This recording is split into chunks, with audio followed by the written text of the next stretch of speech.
Thank you for tuning in to the 2025 Crokinole World Cup. This is a Tier 2 National Crokinole Association event out of Budapest, Hungary. This is the third place match.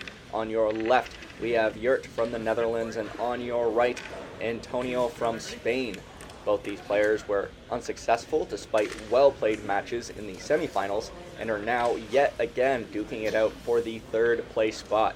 These players faced against each other in the doubles as well, and Antonio, along with his partner Alejandro, took the victory there, so we will see who comes out victorious in this race to 11 points. We are off to the races, and I will say right now, we missed the final round of recording for this match, so when that comes along, I will let you know who took the victory. Antonio, with a 20 opportunity there, passes on the chance back to Joert.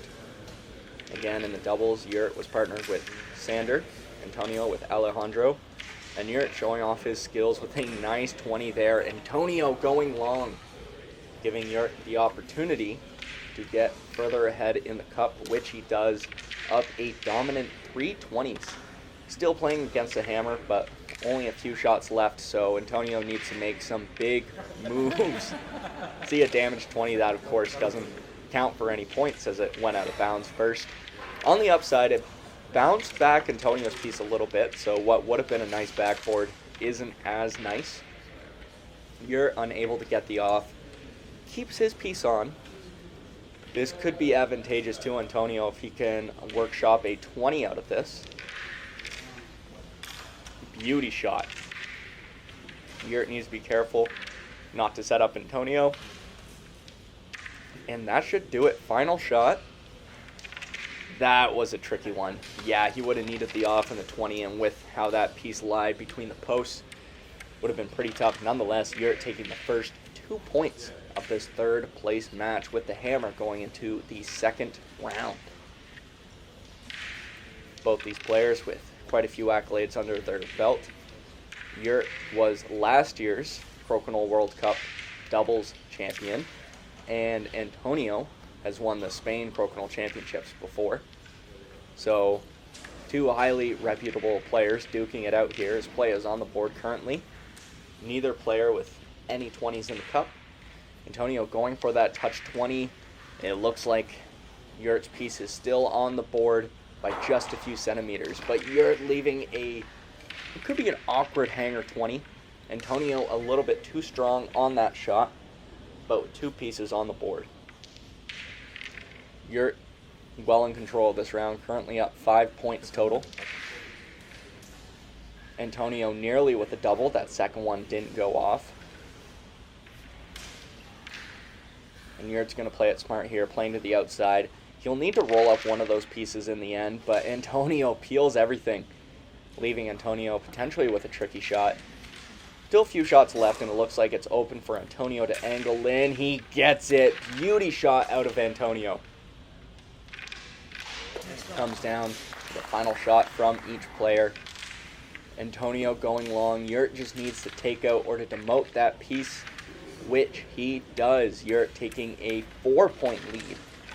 4-0 now as we head into the third round. Joert to kick us off. We are off to the races. Antonio following suit. In the background, you can see the finals match going on. Now, the finals also wasn't caught on camera. Unfortunately, there was a error in the memory card.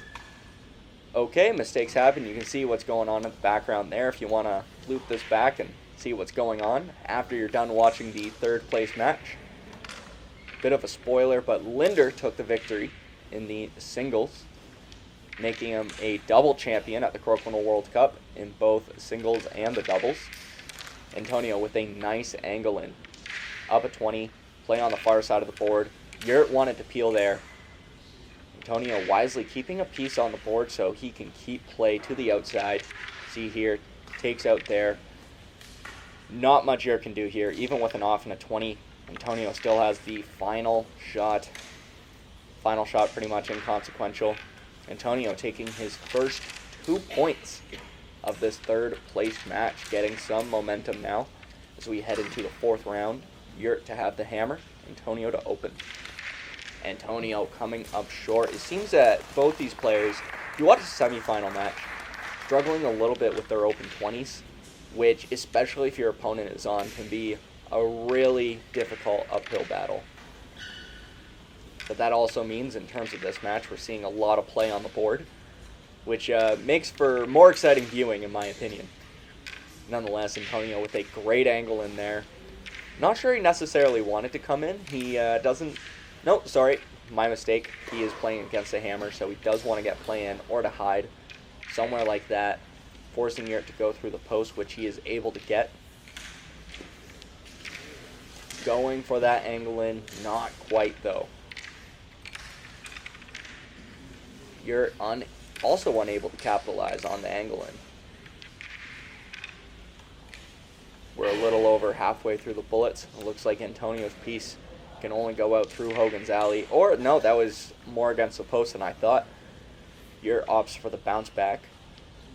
And I think he got that orange piece off the post just enough that he'll be able to take it off with his final shot.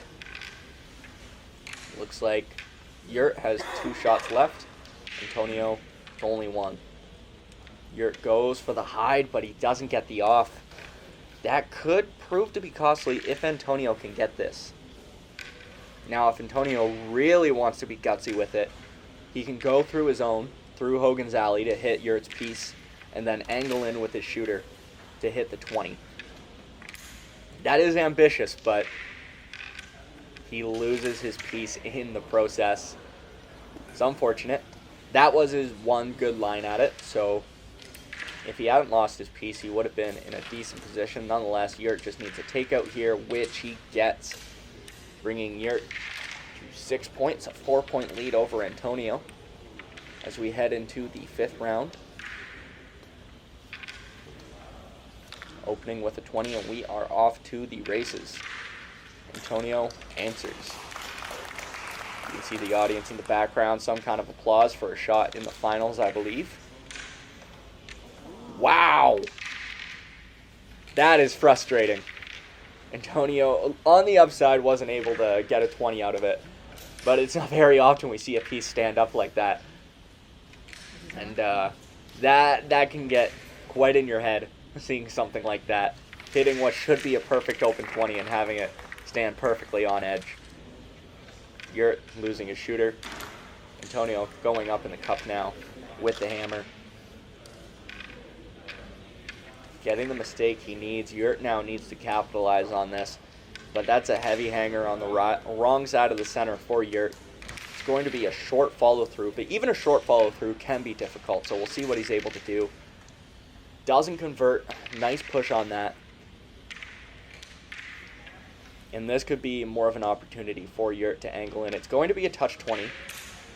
Well, he gets the off with it, and it looked like he angled in a little bit. Not enough to convert, though. Antonio ends up on the outside, and that was his final shot. So Antonio bringing a score 6-4 now, making sure that Joert doesn't get too far ahead on the scoreboard. And that can be tough when you end up down 6 or 8 points. Making that comeback, there can be so much pressure, and after a few rounds, that pressure can get to you. So Antonio doing a good job keeping up and looking to eventually get a lead. Both players, 220s. Antonio now with 3. Looks like both players have now found their range, and we are seeing what these players are capable of. And perhaps I stand corrected when I said their open 20s weren't spot on, but Joert missing on his 5th shot on the upside, on the right side of the center hole. Antonio trying to roll away, but open the door a little bit for Joert to convert and catch up in the cup. He doesn't get it, loses his shooter. Antonio really makes that hurt, and I think that will allow Antonio to get this all tied up, bringing it 6-6 now. Antonio certainly with some momentum and working with the hammer now. Going into this next round, Joert going long. It seems Antonio, when he tries to roll away, keeps catching that far post on that laneway, which opens the door a little bit for Joert, but it's never a gimme when he ends in that spot. and gets play right to the center where both players are fighting for those 20s. Never super easy backboards. But even here, there's a little bit of an angle in, which we're most certainly going to see Joert go for, and he gets it, converting going up in the cup. Antonio takes a 20. He could have used his as a bit of a backboard to not leave Joert set up, but nonetheless. Here now, Joert losing his piece. Antonio makes that mistake hurt, going up in the cup now with hammer. Antonio could go for another 20 here, and he does go for it. He didn't necessarily need to. And the downside to that is leaving a backboard now for Joert, which he converts on.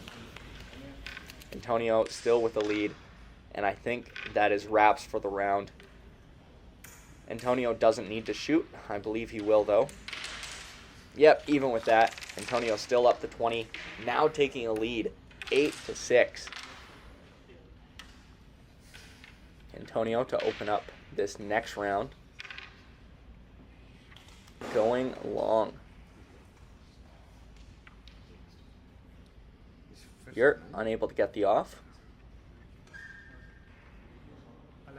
Players taking a second. I'm not sure what they're discussing. Whatever it was, they seem content and move on with the next shot.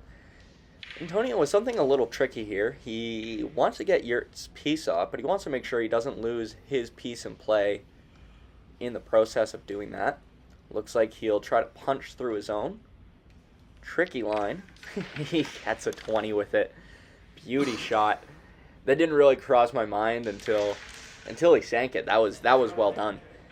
Also keeping his piece far enough away that there's no easy 20 for Joert. The most ideal line is blocked by his own piece. Joert 2 pieces on the board, so still with a slight advantage. Having the hammer, he's currently up 10 points. So a bit of work still for Antonio to do. If at any point he can get a double, that would be most ideal. Or he could get a 20. I stand corrected. A double wasn't the only solution to that problem. And he gets it. Now up 2 in the cup. 10-point lead. Another one. Converts on that heavy hanger. Well done shot. And it looks like Linder has won officially now. Players standing up there. Looking at the scoreboard from the back, it looks like Linder was quite dominant in that match. So congratulations again to him.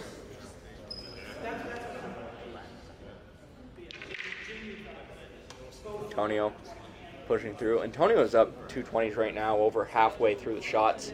So I bet he's feeling pretty comfortable right now, even with his opponent having hammer. And Joert's piece in a difficult spot.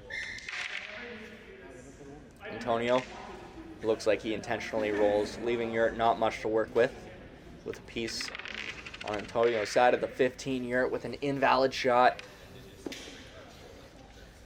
I think that's wraps for this round. I don't think Joert has enough pieces to catch up in the center. That is that. Antonio 10-6, and I believe this is where our recording ends. We will confirm that. When we see the highlights here, we're going to see some highlight shots.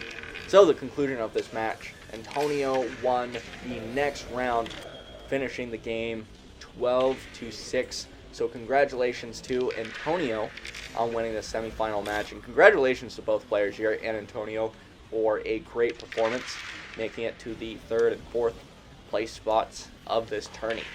I'll also say congratulations to Linder, who won the tournament, and Jamie, who placed 2nd. Unfortunately, the camera wasn't working on that match, so that won't be out. But nonetheless, kudos to Linder for being a double champion at the Crokinole World Cup. Thank you for tuning in to Chevados Crokinole. Make sure to like, comment, share, and subscribe. Our product does great work bringing more light to the Crokinole community online, so make sure to give them some support. My name is Garrett. It was a pleasure commentating for the Crokinole World Cup yet again this year.